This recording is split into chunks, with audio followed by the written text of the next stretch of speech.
Well, thank you very much, everybody. Do you want to respond to President Biden being diagnosed with cancer? Are you going to call your predecessor? I think it's very sad, actually.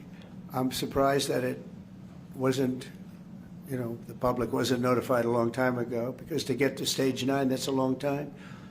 I just had my physical. You saw that. You saw the results of that particular test. I think that test is standard to pretty much anybody getting a physical, good physical. You said last week that you thought nothing was going to happen, no advances would.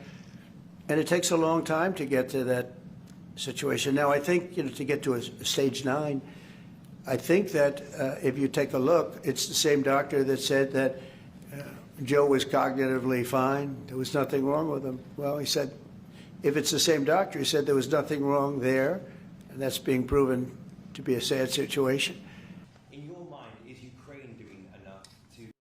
There are things going on that the public wasn't informed, and I think somebody's going to have to speak to his doctor. If it's the same, or even if it's 2 separate doctors, why wasn't the cognitive ability, why wasn't that discussed? And I think the doctor said he's just fine, and it's turned out that's not so. It's very dangerous. Look, this is no longer politically correct. This is dangerous for our country. Look at the mess we're in. You're talking about all these questions on Ukraine and Russia that would have never happened. As an example, if I were president, it would have never happened. The other thing is you have to say, why did it take so long? I mean, when this takes a long time. It can take years to get to this level of danger.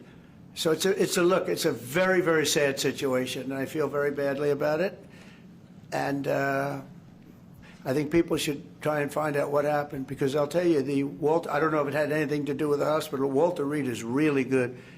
They're some of the best doctors I've ever seen. I don't even know if they were involved, but a doctor was involved in each case. Maybe it was the same doctor, and somebody is not telling the facts. That's a big problem. Very proud.